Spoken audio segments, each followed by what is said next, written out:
शांति के बहाने आप पीठ में छुरा घोंप रहे। ठीक है साहब, ईरान वो भी सह गया। फिर मादुरो के खिलाफ डोनाल्ड ट्रंप ने ये चलाया, ये मेवन आर्टिफिशियल इंटेलिजेंस सॉफ्टवेयर। अब देखिए साहब, लोग और लोगों में, नस्ल और नस्ल में फर्क।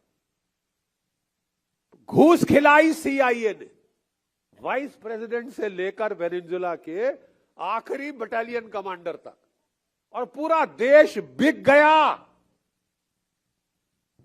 ठीक है साहब, बिक गया वो देश। और 2 घंटे में वेनेजुएला खत्म। जहां 2 घंटे में इन्होंने वेनेजुएला को खत्म किया, डोनाल्ड ट्रंप साहब का सर 7वें आसमान पे चढ़ गया। अब मैं किसी भी मुल्क को मसल सकता हूं, खासकर अगर तीसरी दुनिया का मुल्क है, एशिया का, अफ्रीका का, यहां कहीं का मुल्क है, मैं मसल दूंगा साहब। और उनको पूरा विश्वास था, और नेतन्याहू साहब ने आके उनको उकसाया कि 48 घंटे में ईरान को खत्म कर देंगे। कैसे खत्म करेंगे साहब? हमने वहां पे 40 से 50 हजार, आप जानते हैं, 40 से 50 हजार इलॉन मस्क के स्टारलिंक टर्मिनल भेजे। क्यों भेजे साहब? कि अगर ईरान अपना इंटरनेट बंद करता है, सारी ये जो बदमाशी है ये इंटरनेट पे होती है। जो आपने कलर रेवोल्यूशन देखी श्रीलंका में, कहां से हुई?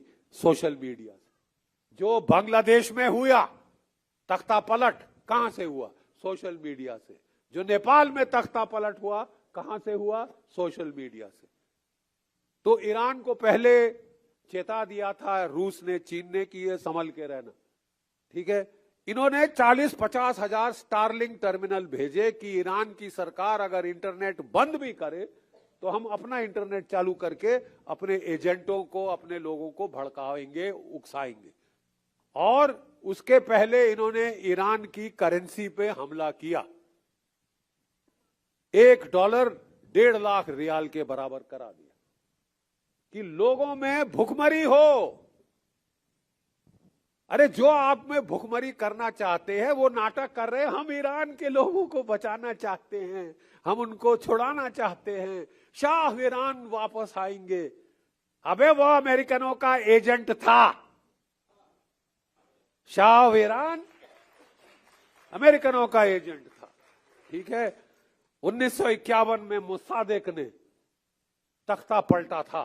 ठीक है, इस राजशाही का जो अंग्रेजों को बिकी हुई थी। ठीक है, और उस वक्त एग्जैक्टली यही कहानी हुई। इतिहास दोहराता है अपने आप को जनाब, दोहराता है साइकिल्स में।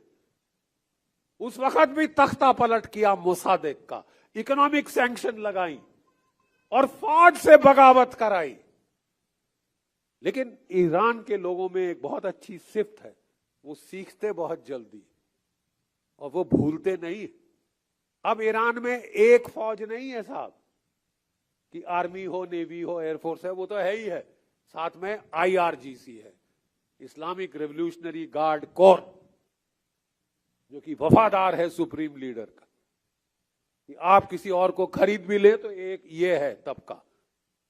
ठीक है, और उन्होंने यही चीज को दोहराने की कोशिश करी इस साल जनवरी में। और मोसाद का जो टॉप लीडर था और नेतन्याहू था, ये लोग गए अमेरिका। डोनाल्ड ट्रंप को बोला सब कुछ तैयार है, बगावत होगी साहब, ईरान में बगावत होगी। ईरान के लोगों का हजूम के हजूम सड़कों पे आएंगे और ये खत्म। 48 दिन में आप फतेह हासिल कर ली होगी वेनेजुएला के बाद ईरान पे। और डोनाल्ड ट्रंप ने साहब डींगे हाँकनी शुरू करी। मैंने मसल दिया वेनेजुएला को, 48 घंटे में ईरान के घुटने टिका दूंगा, फिर मैं ग्रीनलैंड को पकड़ूंगा, फिर मैं कनाडा को पकड़ूंगा। उसके बाद कहां आएंगे साहब? भारतवर्ष। नहीं, उसके बाद कहां आएंगे? ये कौन सा जमाना है? क्या ये कॉलोनियलिज्म का जमाना है? मेरे को वेनेजुएला का तेल चाहिए, मेरे बाप का है, ये लो, ये मेरे पास है और है उसके पास। ईरान का तेल मेरा है, मैं ले लूंगा। ग्रीनलैंड में रेयर अर्थ है, मुझे चाहिए, मैं ले लूंगा। कनाडा में यूरेनियम है, तेल है, मैं ले लूंगा। आप क्या क्या लेंगे साहब, कहां कहां लेंगे? ठीक है, तो मैं आपको बताना चाहता हूं कि ये साजिश थी ईरान के बरखिलाफ। दाद देते हैं ईरान के लोगों की शुजात को। इतनी टेक्नोलॉजी लगाई, एआई लगाया, लेकिन ये लोग सीख गए, क्योंकि ये ट्रेलर इन्होंने हिजबुल्लाह के खिलाफ देखा था, पिछले साल ईरान के बरखिलाफ देखा था, फिर इन्होंने वेनेजुएला के बरखिलाफ देखा, और चौथे साल ये सीख गए। इतनी टेक्नोलॉजी लगाई। देखिए जितना भी, देखिए अल्लाह ताला ने एक दिमाग दिया है, और मैं बता दूं ये जो बायो कंप्यूटर है ना, ये किसी भी कंप्यूटर से ज्यादा तेज है। चाचा चौधरी का दिमाग कंप्यूटर से भी तेज चलता है। ठीक है, हमारे ईरानी भाइयों का दिमाग, उन्होंने देखिए क्या कहा, भाई ये है इसका तौर तरीका लड़ाई का। नंबर 1, जो कमांड एंड कंट्रोल डिसेंट्रलाइज किया जाए। 31 डिस्ट्रिक्ट हैं ईरानियन रेवोल्यूशनरी गार्ड कोर के, हर एक डिस्ट्रिक्ट के पास अपने मिसाइल, अपने रॉकेट, अपने ड्रोन हैं। उन्होंने सबके जो 31 डिस्ट्रिक्ट कमांडर थे, बोले अगर हम तेहरान में सब मारे जाएं टॉप लीडर, तो आप बिल्कुल फिक्र नहीं करना, आप जो है, ये है आपकी टारगेट लिस्ट, अमेरिका के ये 17 बेस हैं, इनको ठोक देना। ईरान के ये हवाई अड्डे है, ये हाइफा का रिफाइनरी है, इसको उखाड़ देना। इंतजार मत करना कि हुक्म तेहरान से आएगी।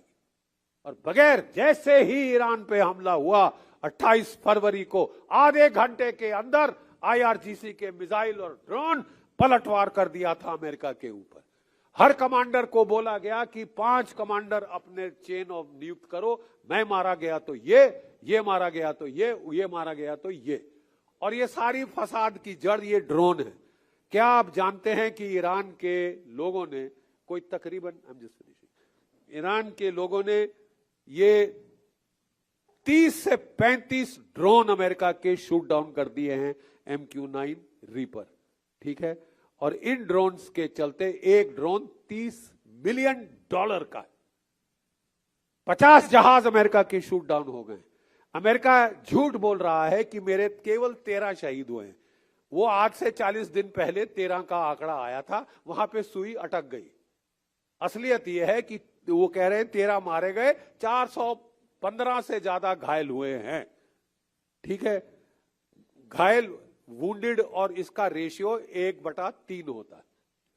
ठीक है, इसका मतलब 100 से ज्यादा तो अमेरिका के सिपाही मारे गए, जो कि वो अपने लोगों से छुपा रहे हैं, क्योंकि वहां के लोग कह रहे हैं कि साहब हम अपने देश के लिए कुर्बानी देने को तैयार हैं, हम इजराइल के लिए नहीं मरना चाहते।